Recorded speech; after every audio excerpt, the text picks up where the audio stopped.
Hi everyone, welcome to Telugu stock channel. ఈ వీడియోలో నేను ఇవాళ గ్రాన్యూల్స్ అనే షేర్ని జస్ట్ 1.5% ప్రాఫిట్కే అమ్మేశాను. యాక్చువల్గా గ్రాన్యూల్స్ అనే షేర్ని నేను బై చేసినప్పుడు ఈ షేర్లో దాదాపుగా 10 to 20% మనం ప్రాఫిట్ ఎక్స్పెక్ట్ చేయొచ్చు అని చెప్పాను. కానీ 1.5% ప్రాఫిట్కే ఎందుకు ఎగ్జిట్ అయ్యాను అండ్ అలాగే నిఫ్టీ కరెక్షన్ అవ్వబోతుందా అనే దాని మీద మనం డిస్కస్ చేసుకుందాం. అయితే నా Telegram group the rule of 72 గ్రూప్లో నేను ఆల్రెడీ ఒక చార్ట్ October 4th పోస్ట్ చేశాను. ఇలా నిఫ్టీ డైలీ చార్ట్స్లో head and shoulder pattern form అవ్వడానికి పాసిబిలిటీ ఉంది. ఎందుకంటే గ్లోబల్ క్యూస్ నెగిటివ్గా ఉన్నాయి. చైనాలోని ఎవర్ గ్రాండ్ కంపెనీ యొక్క న్యూస్ వల్ల కానీ లేకపోతే ఇన్ఫ్లేషన్ డేటా వల్ల కానీ అదర్ ఫ్యాక్టర్స్ ఏవి చూసుకున్నా కూడా గ్లోబల్ మార్కెట్స్ కొంచెం నెగిటివ్గా ఉన్నాయి అండ్ నిఫ్టీ మాత్రం పెద్దగా ఏమీ కరెక్షన్ జరగలేదు. అందుకని నిఫ్టీలో మేబీ ఇప్పుడు వచ్చే head and shoulder pattern maybe breakout అవ్వచ్చేమో అని అనిపిస్తూ ఉంది. సో ఇది నేను 2 days బ్యాక్ ప్రిడిక్ట్ చేశాను. బట్ ఈ రోజు క్యాండిల్ కనుక మనం అబ్జర్వ్ చేస్తే నిఫ్టీ 50 యొక్క చార్ట్ ఇలాగా మనకి హెడ్ అండ్ షోల్డర్ ఫామ్ అవుతూ ఉంది. షోల్డర్ తర్వాత హెడ్ అండ్ అలాగే మళ్ళీ ఇంకొక షోల్డర్, ఇవాళ ఒక పెద్ద రెడ్ క్యాండిల్ అనేది రావడం జరిగింది. సో ఇన్ కేస్ ఈ హెడ్ అండ్ షోల్డర్ కనుక వచ్చి ఈ నెక్ లైన్ కింద కనుక క్లోజ్ అయింది అని అంటే అలాంటప్పుడే హెడ్ అండ్ షోల్డర్ ప్యాటర్న్ అనేది కరెక్ట్గా కన్ఫర్మ్ అవుతుంది. ఆ కన్ఫర్మేషన్ వచ్చినప్పుడు ఈ హెడ్ హైట్ ఎంతైతే ఉందో అన్ని పాయింట్స్ మళ్ళీ పడిపోవడానికి స్కోప్ ఉంటుంది.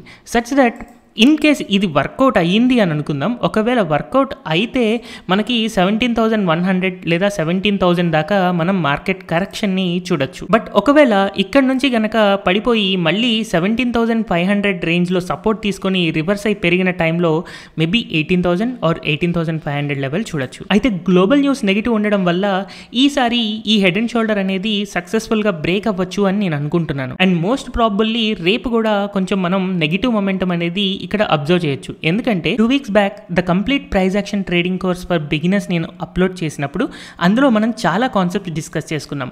అందులో వన్ ఆఫ్ ది కాన్సెప్ట్ వచ్చేసి ఎప్పుడైతే ఒకరోజు ఒక క్యాండిల్ స్టిక్ అనేది ఇలా గ్రీన్ కలర్ ఫామ్ అయిన తర్వాత నెక్స్ట్ డే క్యాండిల్ స్టిక్ గనక దీనికంటే పైన ఓపెన్ అయ్యి తర్వాత అక్కడి నుంచి కంప్లీట్గా దీన్ని కవర్ చేసుకుంటూ ఒక రెడ్ క్యాండిల్ కనుక ఫామ్ అయితే బెరిష్ ఎన్గల్ఫింగ్ ప్యాటర్న్ వస్తుంది. సచ్ దట్ మార్కెట్ అనేది ఇంకా పడిపోవడానికి స్కోప్ ఉంటుంది అని నేను ఎక్స్ప్లెయిన్ చేశాను. సేమ్ అదే విధంగా మనం ఇప్పుడు అబ్జర్వ్ చేస్తే నిఫ్టీ 50లో కూడా అలాంటి బెరిష్ ఎన్గల్ఫింగ్ ప్యాటర్న్ అనేది మనకి ఇక్కడ కనపడుతూ ఉంది. నిన్నటి క్యాండిల్ ఏమో స్ట్రాంగ్ గ్రీన్ క్యాండిల్ వచ్చింది, ఇవాళ దాన్ని మొత్తం కవరప్ చేస్తూ ఒక స్ట్రాంగ్ రెడ్ కలర్ క్యాండిల్ వచ్చింది. సో పూర్తిగా ఎన్గల్ఫ్ చేసింది. సో బెరిష్ ఎన్గల్ఫింగ్ ప్యాటర్న్ వచ్చింది కాబట్టి మోస్ట్లీ నెక్స్ట్ రేపటి క్యాండిల్ మనకి నెగిటివే ఉంటుంది.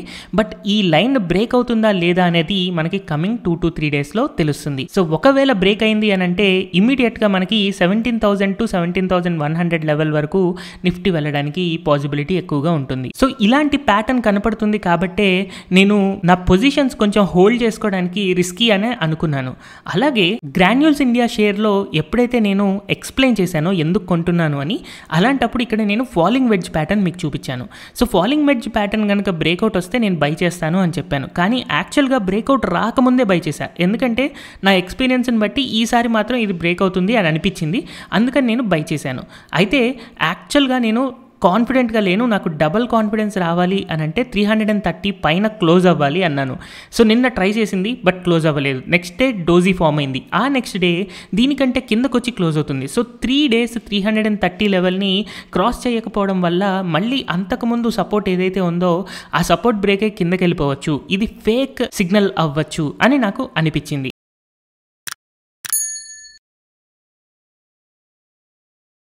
అలాగే దీనికి యాడెడ్ పాయింట్గా నిఫ్టీ కూడా హెడ్ అండ్ షోల్డర్ ప్యాటర్న్ కనిపించడం, మేబీ అక్కడ నెక్ లైన్ బ్రేక్ అయితే ఇంకా కిందకి వెళ్ళడానికి స్కోప్ కనిపించడం వల్ల ఈ 2 రీజన్స్ పెట్టుకొని మేబీ నేను ఆల్రెడీ ప్రాఫిట్లో ఉన్నాను కాబట్టి ఆ 1.5% ప్రాఫిట్ని కూడా పోగొట్టుకోవడం దేనికి అని చెప్పి నేను ఎగ్జిట్ అయ్యాను. అయితే నేను ఇక్కడ కొంచెం ఎమోషనల్గా ఆలోచించాను అనమాట. ఫస్ట్ అసలు ఎమోషనల్గా ఆలోచించడం ఏంటి అంటే నాకు ఇక్కడ స్టాప్ లాస్ హిట్ అవ్వలేదు, at the same time target hit అవ్వలేదు, కానీ నేను ఎగ్జిట్ అయిపోయా. ఎందుకు అలాగా ఎగ్జిట్ అయిపోయా?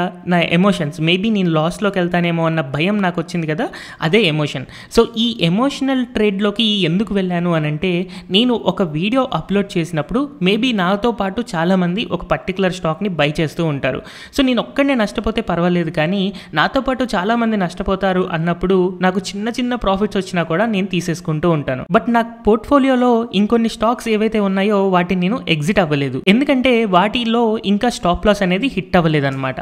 జస్ట్ ఈ స్టాక్ మాత్రం ఇందులో చాలామంది ఫాలో అవుతూ ఉన్నారు, వాళ్ళు నష్టపోకూడదు అన్న ఉద్దేశంతో ఆల్రెడీ మనం ప్రాఫిట్లో ఉన్నాం కాబట్టి మార్కెట్ పడిపోతే దానితో పాటు ఈ స్టాక్ పడేలా కనపడుతుంది కాబట్టి బెటర్ టు ఎగ్జిట్ అని ఎమోషనల్గా ఆలోచించాను. మేబీ రేపటి రోజున ఈ లెవెల్లో సపోర్ట్ తీసుకొని మళ్ళీ బౌన్స్ బ్యాక్ అవ్వచ్చు. బట్ నేను ఒకే ఒక్క ట్రేడ్ మీకు షేర్ చేస్తున్నాను. ఆ ఒక్క ట్రేడ్లో కూడా మనకి పెద్దగా ప్రాఫిట్స్ రాకపోయినా పర్వాలేదు కానీ నష్టపోకూడదు అన్న ఉద్దేశంతోనే నేను ఈ షేర్ని అమ్మేశాను. అండ్ హిస్టారికల్గా ద రూల్ ఆఫ్ 72 ట్రేడ్స్ మనం చేస్తున్నప్పుడు మన ఫస్ట్ షేర్ మనం ట్రేడ్ చేసింది వచ్చేసి బ్రిటానియా మనం 3400లో బై చేసాము. జస్ట్ 3% ప్రాఫిట్ నెక్స్ట్ డే రాగానే ఎగ్జిట్ అయిపోయాము. కానీ అది 4100 దాకా వెళ్ళింది, ఆల్మోస్ట్ 20% పెరిగింది. అండ్ అలాగే మనం ట్రేడ్ చేసిన సెకండ్ షేర్ SIS లిమిటెడ్. ఈ షేర్ని ఫస్ట్ మనం 490 రూపీస్ రీజియన్లో బై చేసిన తర్వాత ఒక 2 days పెరిగింది, బట్ తర్వాత 420 దాకా పడింది. బట్ మనం 430లో యావరేజ్ చేసుకుని 470లో నో ప్రాఫిట్ నో లాస్లో బయటికి రాగలిగాం. బట్ తర్వాత అది 500 లెవెల్ని ఈజీగా టచ్ అయింది. లేదు మనం యావరేజ్ చేయకపోయినా కూడా 492లో ఎంటర్ అయ్యాం కాబట్టి 492లో ఎగ్జిట్ అవ్వడానికి మనకి చాలా రోజు ఆపర్చునిటీస్ ఇస్తుంది. అండ్ మోర్ ఓవర్ ఇప్పటికీ కూడా మనకి పాజిటివ్ మొమెంటంలోనే కనపడుతుంది. అండ్ అలాగే గ్రాన్యూల్స్ కూడా మనకి ఇక్కడ బ్రేక్అవుట్ వచ్చినా మేబీ ఒక ఫేక్ సిగ్నల్ ఉండొచ్చేమో అని చెప్పి నేను చాలా చిన్న ప్రాఫిట్లోనే ఎగ్జిట్ అయ్యాను. సో ఇప్పటిదాకా నేను చేసిన ట్రేడ్స్ అన్నీ కూడా ఇమీడియట్గా ఎగ్జిట్ అవుతున్నాను. చాలా చిన్న ప్రాఫిట్స్తోనే లేదా నో ప్రాఫిట్ నో లాస్లోనే ఎగ్జిట్ అవుతున్నాను. దీనికి 2 రీజన్స్ ఏంటి అంటే, ఒకటి మార్కెట్ బాగా ఓవర్ వాల్యుయేషన్లో ఉంది, ఇలాంటప్పుడు కొంచెం జాగ్రత్తగా ట్రేడ్ చేయాలి. సెకండ్ది నా మీద ఎక్కువ బర్డెన్ ఉంటుంది, ఎందుకంటే నేను ట్రేడ్ చేస్తున్నప్పుడు మీకు షేర్ చేస్తున్నాను కాబట్టి మేబీ చాలా మంది ఫాలో అవుతూ ఉండొచ్చు. సో వాళ్ళు నష్టపోకూడదు అన్న ఉద్దేశంతోనే నేను చిన్న ప్రాఫిట్స్ తీసుకుంటున్నాను, రిస్కీ ట్రేడ్స్ ఎక్కడ చేయట్లేదు. సో అందుకని నా ట్రేడ్స్ ఫాలో అవ్వడం కంటే నేను ఇచ్చిన నాలెడ్జ్ని యూజ్ చేసుకుని మీ ఓన్గా మీ స్టాక్స్ని సెలెక్ట్ చేసుకుని స్టాప్ లాస్ని పర్ఫెక్ట్గా ఫాలో అవుతూ ట్రేడ్ చేసుకుంటే మీకు ఇంకా బెటర్ రిటర్న్స్ వస్తాయి. అండ్ నేను ట్రేడ్ షేర్ చేసినప్పుడు దాంట్లో రిస్క్ తక్కువ ఉంటుంది కాబట్టి దాన్ని కూడా ట్రై చేయొచ్చు. సో ప్రతి ఒక్క ఇండివిజువల్కి మనం మార్కెట్లో ట్రేడ్ చేస్తున్నప్పుడు మనకి రకరకాల ఎమోషన్స్ ఉంటూ ఉంటాయి.